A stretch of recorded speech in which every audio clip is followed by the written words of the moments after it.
Hello, everyone. Good morning. Good morning. Thank you for coming.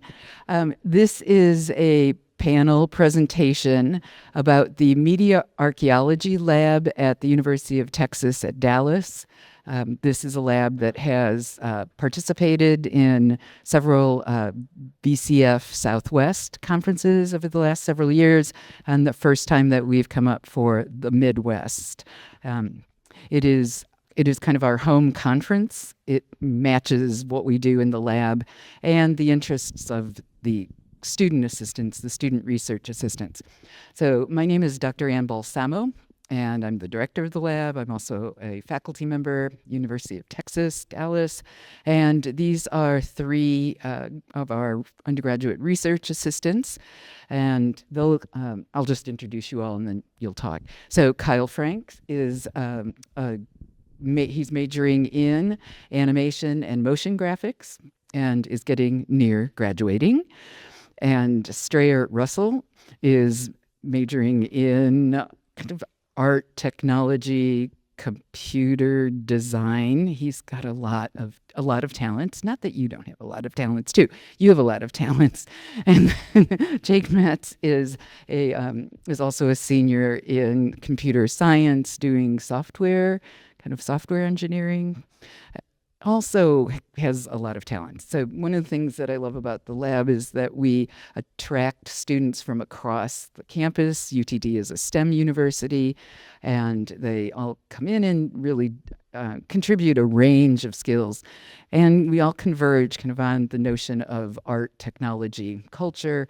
And in this case, we're going to talk a lot about our vintage kind of media collection and what we do with it. So I'm going to ask Kyle to start because he is the lab manager and kind of the overall kind of coordinator for all lab activities. Hi. Oh, I forgot to say.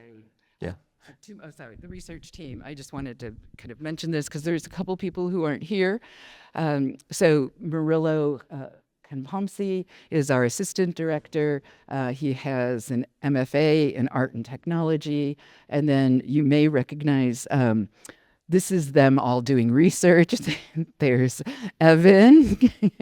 Evan is our staff, but also kind of a sponsor of the lab.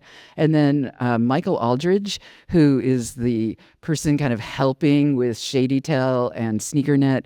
He is kind of an industry, not only guru, mentors the lab, kind of shepherds all of our projects that involve kind of quirky and unusual programming. And here's the picture of us all at the Southwest. Okay, there you go. So, welcome. So, some of the difficulties that we have is we host a kind of a public interactive space that is open to anyone at a university. Most of these people are of younger generations. A lot of people within the school have never really seen like a floppy drive. It does become more and true every year of people say, oh, look, you 3D printed a save icon. And it hurts us a little bit, but we're here to help with that. So I'm going to slide through here myself. So we have multiple people set up throughout our event and multiple displays to showcase as many art projects and devices as we can. This is the lab that we had in earlier years. It has evolved a little bit since then, but we like to keep the same project since then. A few more. Go back a few. We love presentation lagging a little bit. Yeah. Display at Media at Midwest or Southwest. Southwest 2023. Okay. We're catching up. So we have multiple display towers, each one of them. On the left, we have 3 different Windows machines, XP, 98, and 95, because we like to display all sorts of different ages, technology. Me personally, I only started with XP and went forward from there. So it's always been cool to look back and see what other people have yet to see, and knowing that I'm one of the older people in the lab, that no one that's starting at the university knows what any of this is. On the center and right, we have both a audio tower showcasing radios, sound players, and other media devices. And on the right, we have some physical media for video games as well. Here in the center, we have all of our G3s and a colorful circle display, very reminiscent of how they were set up on Apple stores back in the day. We were very proud of that. We have them all, I believe in this pattern is matching the Yum poster that they have as well. Not featured in this photo, but we do have it. There's more photos of the lab space. We have shelving with all sorts of fun little gadgets and neat tidbits. 90% of them work. That's what some of the stuff that we like to do: collect, restore, and preserve, and showcase. Lots of visitors come in on the regular, seeing our events, and it's our job to help relay that information to them. One of the things that I try to focus on is we typically have 3 different kinds of people show up to our lab. We have the younger generation who is very much I don't know what any of this is. This is old. Why am I here? And it is our job to help relay or convey all of this stuff and showcase it in a way that we're like, hey, this is cool and interesting. Let us show you what it was like back then in an engaging way to them and show them, hey, this is what it was like back in the day, and this is why it was cool. The second kind of person is usually their parent who comes in and goes in, wow, I remember having this as a kid, or this is my work device. And we get to show them and be like, yes, here you go. This is what you had it. This is it still has a lot of the programs that you might have had still on there. We might have actually acquired a device from you. And the last kind of person is the kind of people that show up to this event where, yes, here's your Apple IIe. I had this one. Does it have these kind of specifications? And then I would relay to you one of these people because I don't know any of that lingo. A lot of our collection of multiple devices, part of hosting a year-round event is we need to have multiple devices that if one goes down, we can replace it and still uphold as many devices as we can and rotate our selection. And it's more than just the computers themselves. We hold all sorts of video, TVs, and sound devices as well: gramophone, vinyl, records, 8-tracks, etc. More pieces of just memorabilia. There's like the iDogs from the early 2000s. A lot of people from the university usually find a lot of fun in that. I was like, I remember having one of these. That's some of the ways that we attract that kind of and tamper into that nostalgia factor that attracts them in. On the right, we have a little record booth that's basically just all of my like video game vinyls I've collected over time. And a lot of people gain interest in there because it's like, oh, I love this game. I didn't know they made a like a record for it. And I was like, yep, you can listen to it, and it's analog. And some people are like, what's that? And that scares me. Another thing that we like to do is showcase just the create art pieces with said media pieces. So the one on the left is a piece that I had made. It was just a collage of all the VHS blanks. And a lot of the designs on them I thought were very cool. It's a very time-focused piece. And a lot of the graphic design that is included with that is pretty lost today, I'd say. Everything's kind of digital, flat, minimalistic. And I think that showcasing something like this is really cool. I will be expanding on this piece as part of my capstone project by utilizing it with other pieces of media. And then I kind of want to edit this one a little bit. I picked up some VHS blanks off the free table this week. Yeah. On the right, we have a tower of smaller TVs showing the snow that would have come on, and kind of showcasing that, hey, most people are wanting to kind of showcase the beauty of the snow and every device having a unique kind of snow to it. Some people, I had to talk with a few people about how it's like, hey, you're not using this piece of technology as intended. And I had to look at them and go, what do you mean? This is how it came out of the box.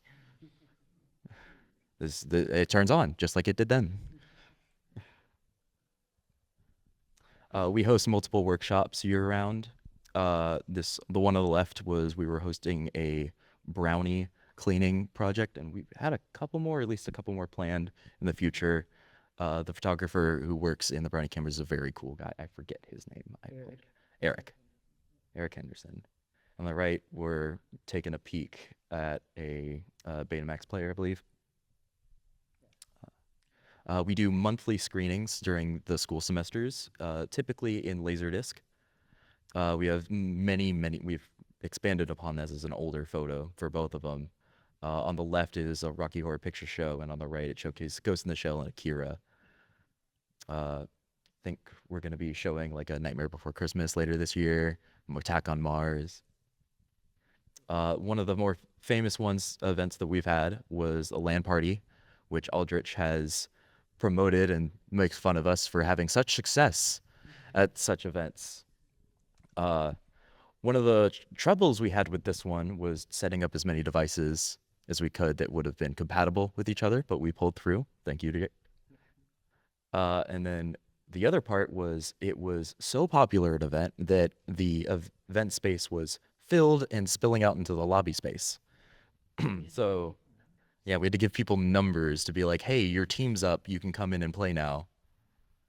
Some of that might have just been that we chose a very iconic franchise, but I don't think anyone would have immediately recognized or been enticed to play Quake or Unreal Tournament. Because when I say Unreal, people think Fortnite, and I don't want to think that. The secondary event, this one was more art focused because we are part of the art school, was Kid Picks. And we had an event where we had people make designs on the Kid Pick pieces, and we put them on t-shirts for you. We put it out on a transfer paper and heat pressed it on. We made a lot of fun shirt designs that way, and that turned out to be a really wonderful event as well. And then throughout the time we've been showing up to VCF because it was hosted at the university. We were able to set up multiple TV towers and have people like yourselves come in and enjoy the space. People not realizing, like, whoa, this is here all the time? This is awesome. This is the next year, focusing on the technoculture revolution. This was a lot of fun. In the commemorating the 40th anniversary of the launch of the Macintosh. Exactly. And then there was this year, VCF Southwest, where we featured Coldline, the telephone tree game that you could play here today at any of the phones. You can dial, 7888? 788. Yep, we got multiple tags up here if you'd like one later. And then the other focus was the Reading Eye Dog, which actually won an award from Strayer here.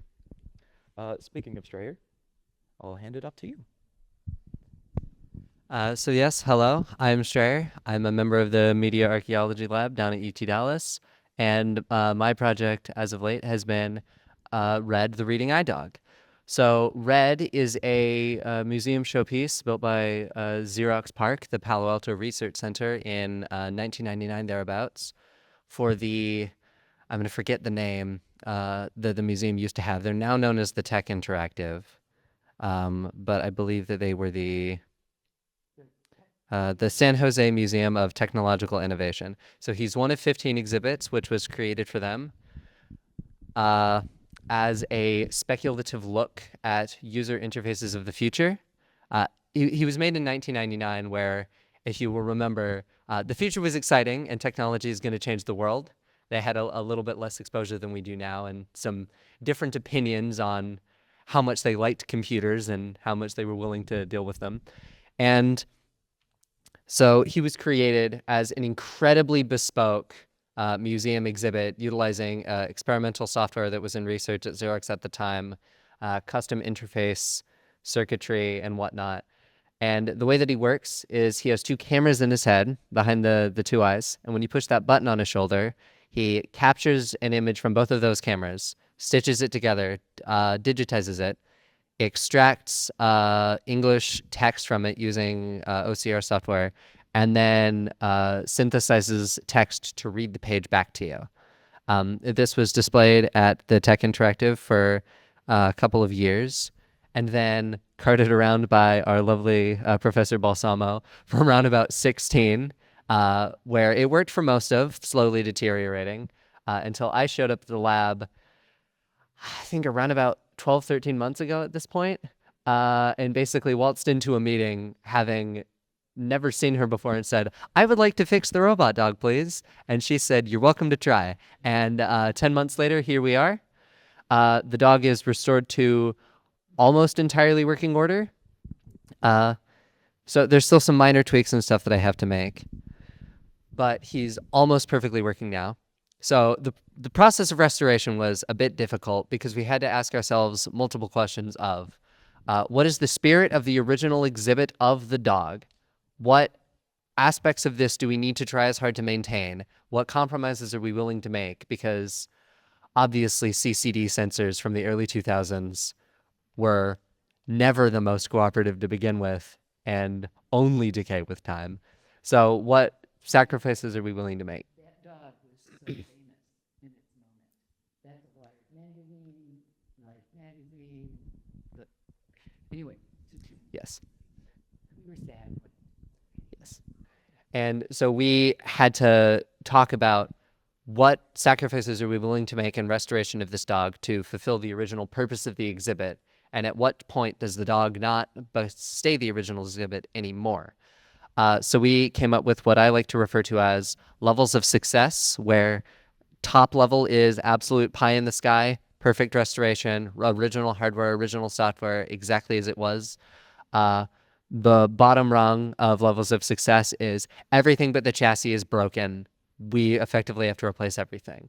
And we decided that the speech synthesizer we needed to verify first, and the button, because those were relatively simple, and that the camera and the original computer on the inside, if we could replace those with period accurate components, it would still be authentic. But if we had to replace either of those, the things doing the heavy lifting, as I like to say, then it wouldn't be authentic to the original exhibit anymore, because it would be too good. Everyone knows the stuff modern computers can do. The thing that's impressive about the dog is it's from '99 doing this. And so we decided that if we had to do that, we would go full 180 in the other direction. It would no longer be a retrospective, look at what these brilliant engineers thought we would get in the future. More of a, this is what they thought we'd get, and here's what we actually got. And go full send as hard as we could go. This is what the future now is. Here's the cameras we have. Here's the computers we have. Here's what it can do. So the process of achieving this was relatively difficult. The speech synthesizer was relatively easy to validate the function of. So it's a hardware DeckTalk Express. I was able to hook that up to a computer. I found a manual online. The button was a little bit more tricky. I had to trial and error the baud rates for the microcontroller hooked up to the button. But eventually the serial port output started making sense when I was able to verify that that worked. The cameras, as you will see there, are FireWire cameras. So that was a little bit of an ordeal. I was able to eventually verify that those worked by finding a SourceForge listing for a library which has not been updated since 2007. So you know you're really in the weeds when you're reading through SourceForge posts from a decade and a half ago, being like, do these people have my problem? That looks kind of like what I'm doing. But I was able to eventually verify that that works, get them stitched together and working properly. Was able to get a version of Tesseract to run on the dog. Let me tell you, Tesseract really doesn't like running on a Pentium 3. And eventually we were able to get him to work just in time for VCF Southwest. He was a big hit. People really seemed to like him. This is the original mechanical drawings in the stand. He looks a little bit different than this in practice. The speaker is inside his torso cavity, and we no longer have the bottom plate. That's me working on the dog with my computer built into a Home Depot toolbox. That definitely helped in me getting hired at the lab. Because if a crazy person shows up holding a Home Depot toolbox with a computer in it and says, I want to fix the robot dog, kind of hard to turn them away. That's me getting the dog ready for the show floor. You will see the improvised stand that we had to make. because we no longer have the original because it weighed 60-ish pounds, and that is one hell of a thing to tote cross country. And you will also notice on the screen, the two images are slightly different. That kind of belies the camera's starting to decay a little bit, but we're hoping they hold out for a little bit longer here because we'd like to keep the dog as original as possible for as long as possible. This is the dog being showcased at VCF Southwest. He was a big hit. People were really very interested, much more so than I thought they would be. I got to showcase the dog. Didn't really leave that spot, but you know, people came to him. When you hear from across the lobby a synthesized voice reading the preamble to the Constitution, it tends to grab your attention. Yes. All right. And so the final exhibit that we were exhibiting at VCF Southwest was Coldline, which is a game that you play on the phone. And for that, I will hand you off to my colleague, Jake. Ooh, Coldline. So I'm Jake. Clarification, I wasn't the only one to work on Coldline. I wasn't even the one to do the most work. Strayer was spending quite a few all-nighters near the end there. But the reason we selected Coldline is, well, first, just look at them working on the cameras. They love it. They want the cameras. Our biggest interest in Coldline came because we had a Cisco 2821 router and a phone system already set up, and we wanted to find a game that would work within the constraints of an analog phone system. And when you start going and digging online, you find that there are very few games where the only input is the digits 1 through 9. And we were lucky enough that Michael Aldridge, who at the time had already been advising us on prior projects, mentioned, hey, I like this game Coldline, and I have the contact information for Adam Pipe, and I can go ask him for the source code. And we said, yeah, why not? Let's do Coldline. And I'm apprehensive about remakes, and I usually think it kind of loses some of what made it charming in the first place, which is working on the constraints of the hardware. And I think that a demake fits that very well, because now you're taking the essence of this game and making it work on far less equipment than the original. We've seen one of those here, the Angry Birds remake. I have played quite a few times this VCF at this point. And I think it's just a beautiful example of what people do when they love the hardware rather than the game that's on the hardware. They make it work. The first issue we found, though, is that porting a game written in, is it Unity, right? It's Unity. Yeah, a game written in Unity, very little translates to a router that is over 20 years old at this point. So it's kind of similar to a deep sea welder next to a pressure differential, where you kind of force what you can through and adapt to fit the hardware. So our first problem is you cannot fit modern audio files on a Cisco router, and it doesn't even support them.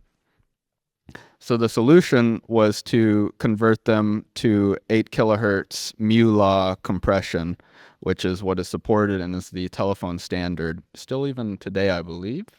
And I thought this would be worse than it was, but FFmpeg still supports mu-law compression. So we were just able to adapt those natively to AU files. The second problem is that since we're not porting any of the original code for the game, we have to fully route out the game tree, which is navigating through a phone tree, which we'll get into later. But the basic gist of it is that there's about 200 states that we needed the game to jump through accurately, and we needed to know where each of those went, which meant that we had to manually plot out this phone tree, which Oliver and Strayer worked on together.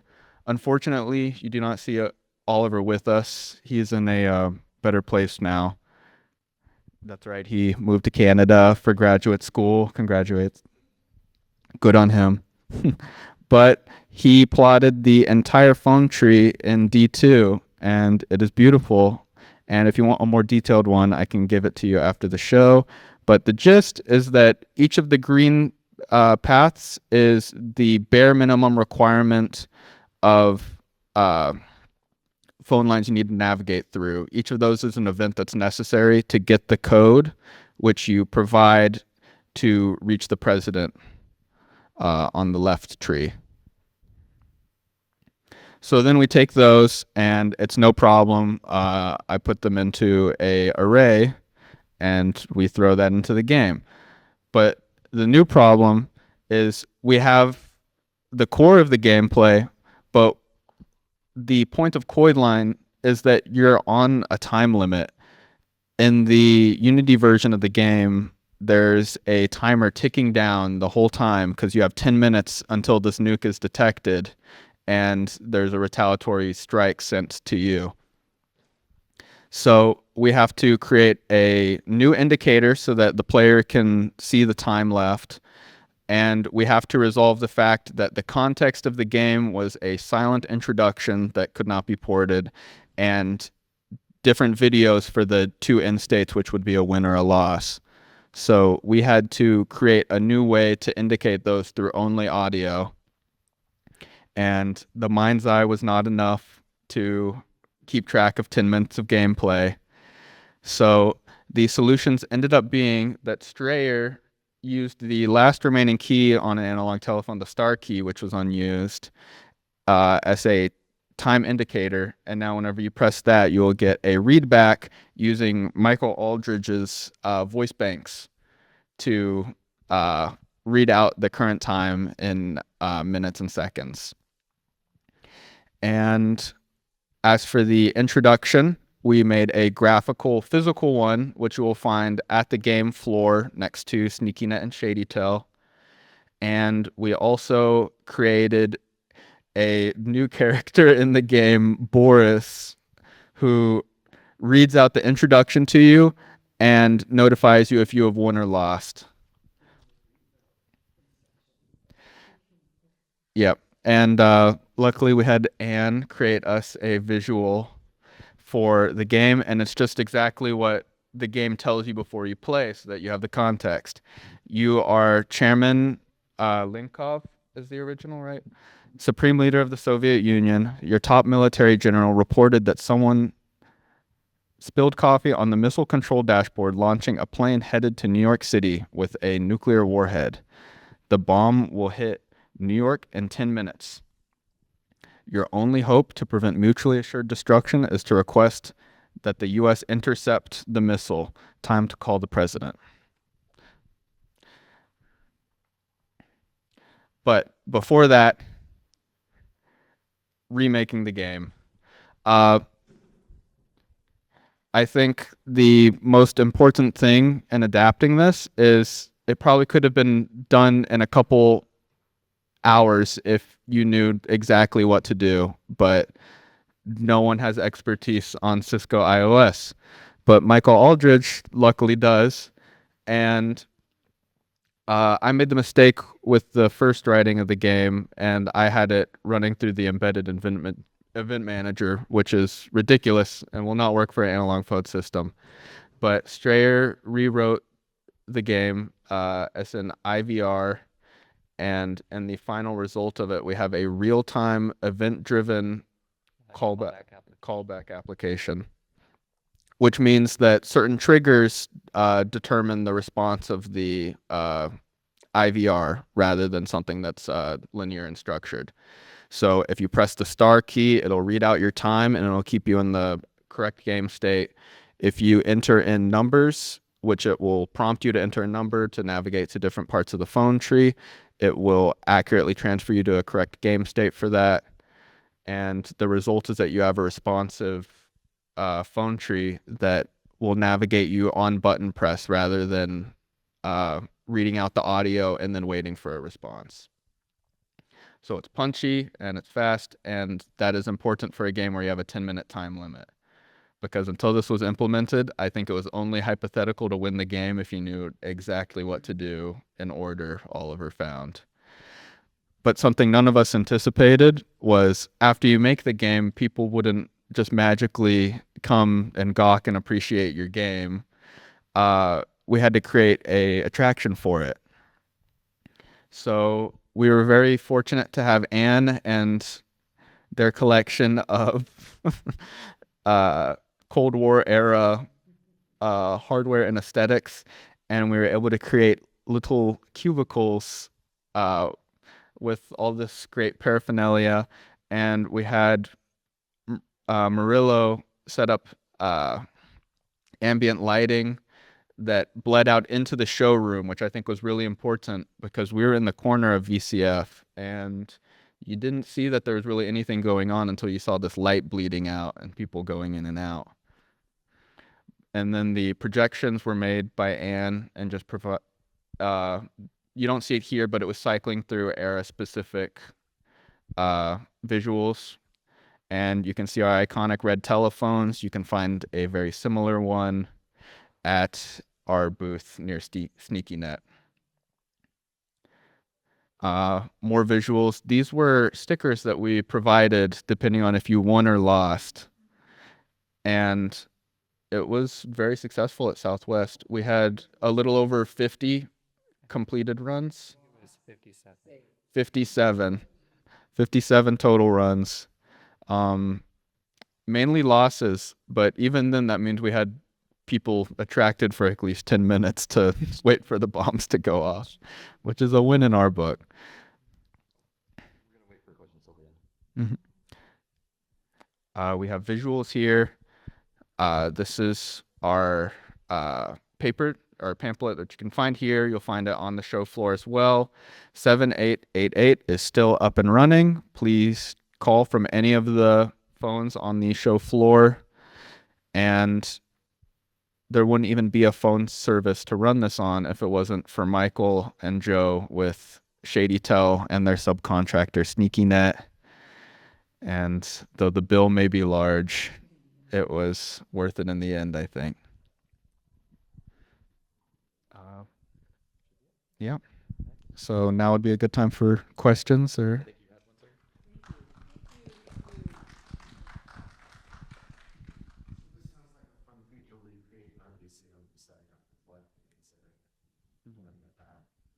Why did you do it on iOS now and not So I think, so the primary intention is, one, we already had the 2821 sitting in the lab to run all of our other equipment. Michael was kind of the inspiration behind the project. He wasn't the hands on the keyboard, but he gave general guidance as to best practices. And our general thought was it would be really cool to be able to do this on era-appropriate hardware. So theoretically, something which could have been written in the 90s if you wanted to. And we also wanted the ability to bring it to VCF and such, and it is much easier to distribute like a tar file of TCL application and say, could you please put this on the show router, than having to send a specific asterisk box to the show. Yes. We liked doing it on the era-appropriate hardware. We thought it would present a unique challenge as well as being cool. And we already knew that Southwest was running on a lot of the old Cisco equipment. We knew that most of the SneakyNet and ShadyTel people had spare ones where we could say, please just put this file in this directory on there with this configuration added to the file. We don't have to figure out any other networking stuff.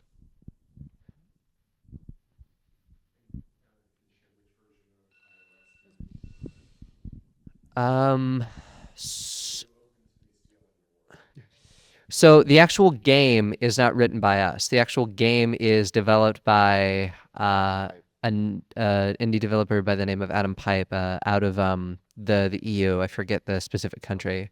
Belgium?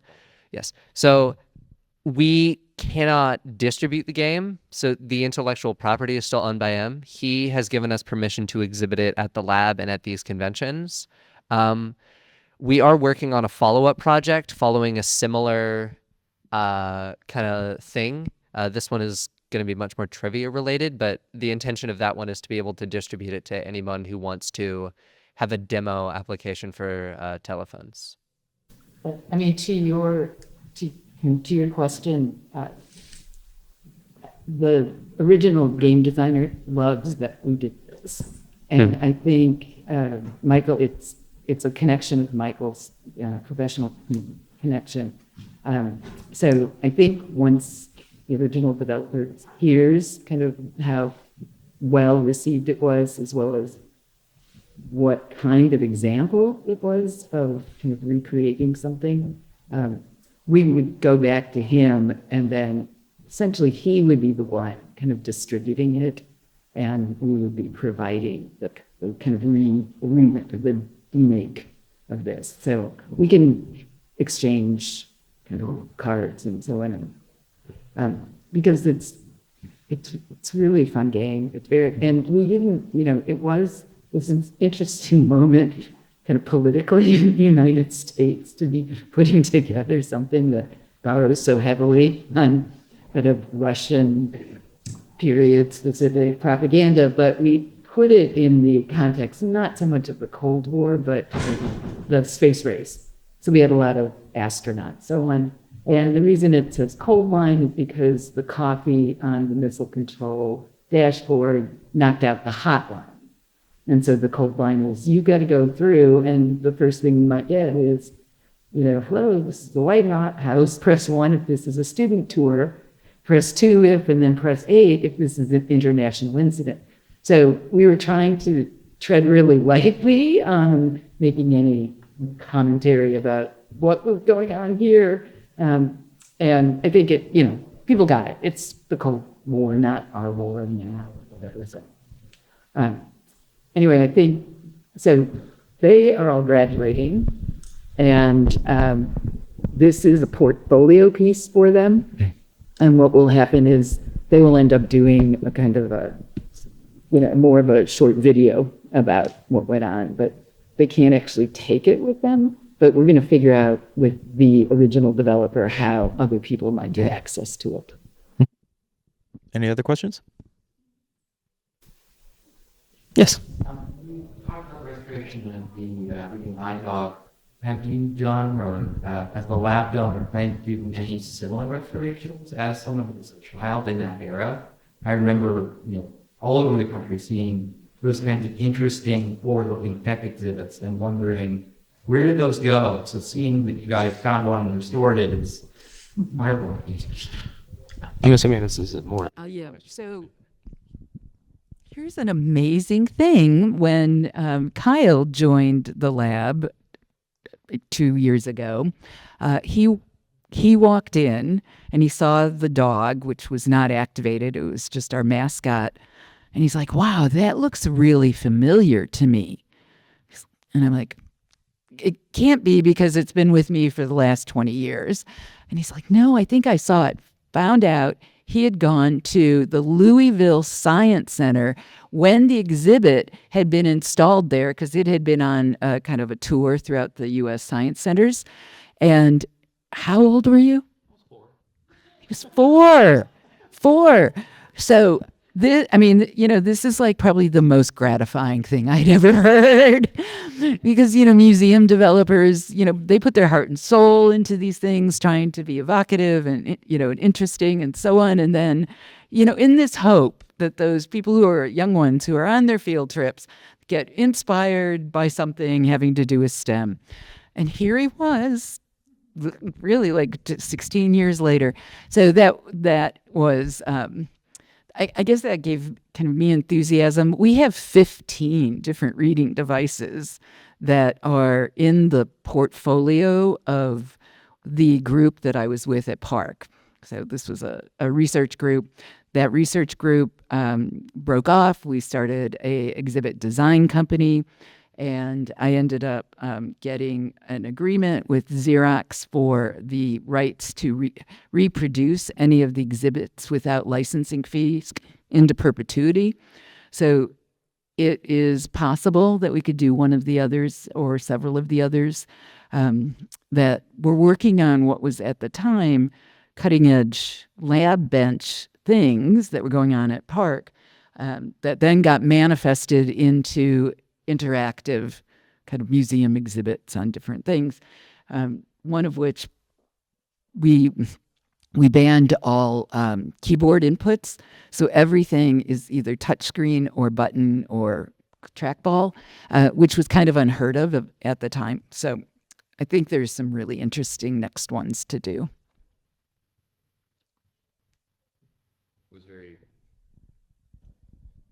It was very hard to forget the very rubbery silicone ears and the very interesting framing of this dog, very rigid. Kind of had the like handlebar in the back like it was a stroller.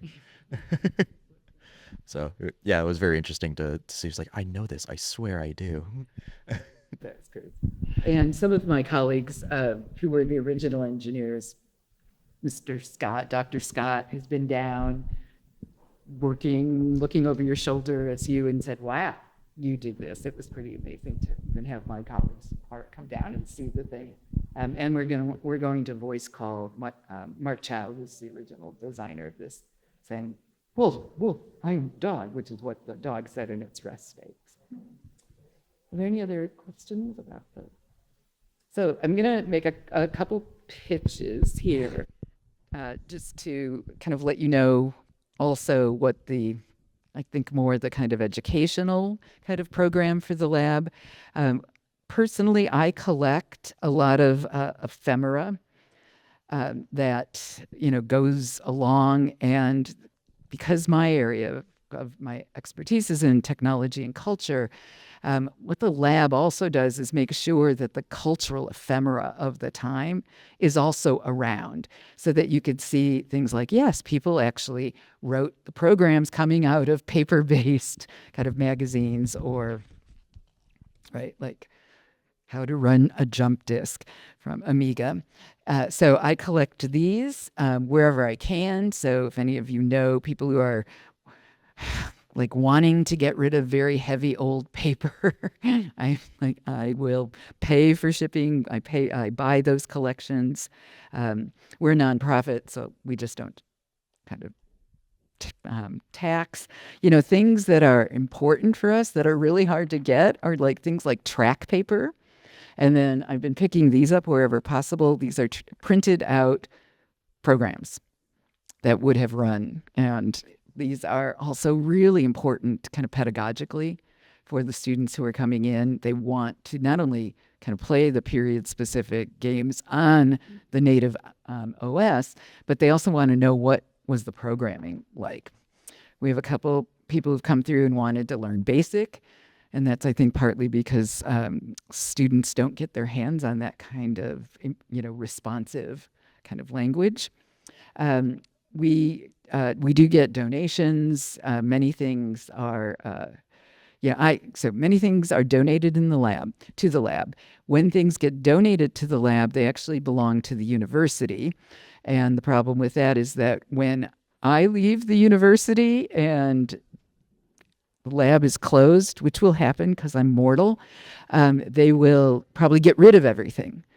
So what I'm trying to do is buy everything from the university that was donated, so that when I leave the university, before I shuffle off my mortal coil, I will make sure that my collection of things gets donated to a proper museum.